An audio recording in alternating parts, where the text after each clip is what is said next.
Here we're going to learn how to write down the equations of circles. And to do that, we're going to consider this situation where we're ordering from Pizza Hut and my Pizza Hut delivers within a 5-mile radius. Okay, and then I have a little map and notice Pizza Hut. Just to be convenient, I put that right in the middle, right? So circles are related to this idea of the distance formula.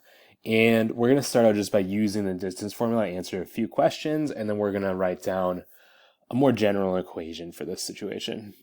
So if our Pizza Hut delivers within 5 miles and we want to show that Iris can order delivery, well, we need to find how far away Iris lives from Pizza Hut, right? So that would look something like this. We do distance formula, right? So Iris is at the point, 3, 3. So we do 3 minus 0,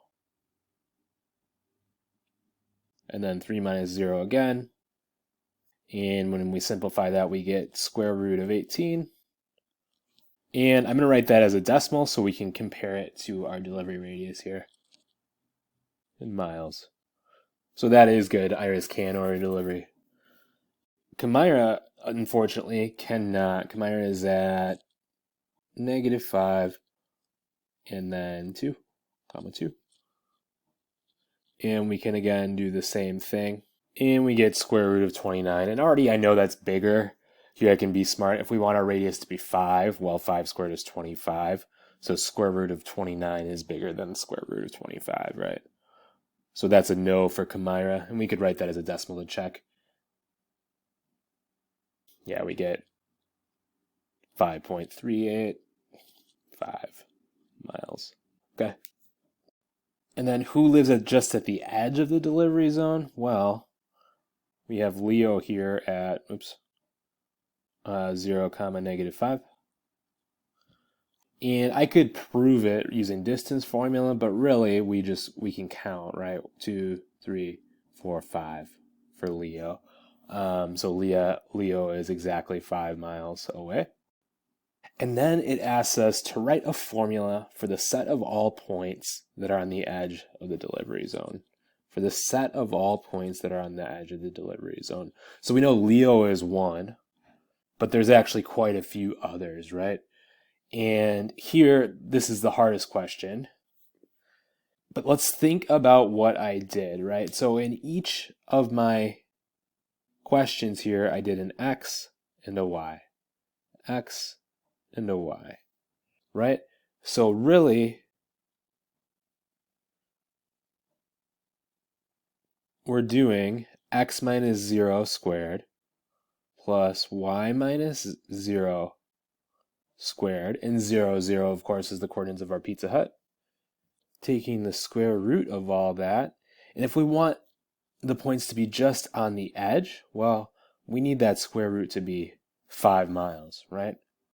And you can check if I plugged in Leo at 0, -5 to my X and Y's, I would get 5.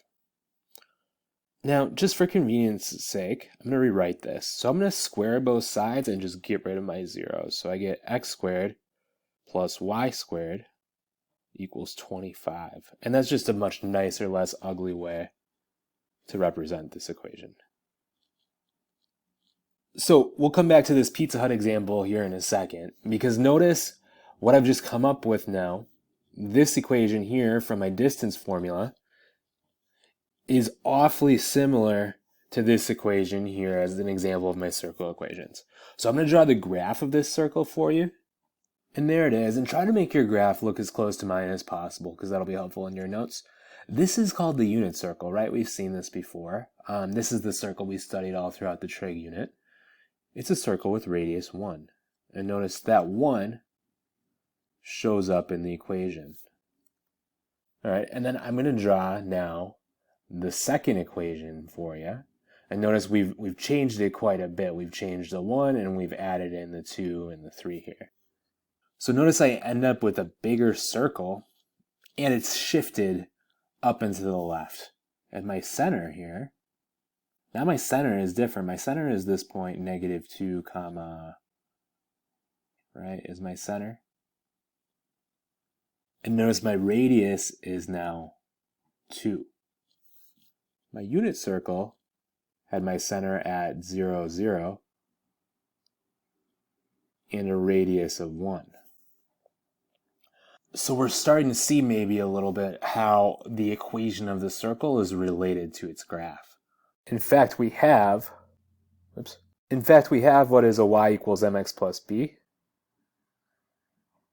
for circles. In fact, we have what is essentially a y equals mx plus b for circles. There's a general form of these equations that tell us how the graph looks, which is this here. So this circle, the general form, has a center at the point h comma k, and my radius is r. And notice now, look back at these two equations here, and notice that they fit our pattern. And that's why these values translate to a center with the opposite signs from what we might expect. And then finally, we'll go back in and redraw in our delivery zone for our Pizza Hut based on the equation. So notice this has a center at 0, 0, a radius of 5, and it looks exactly how we would expect, right? Iris is inside the circle, Kamira is not, and Leo is right on that edge.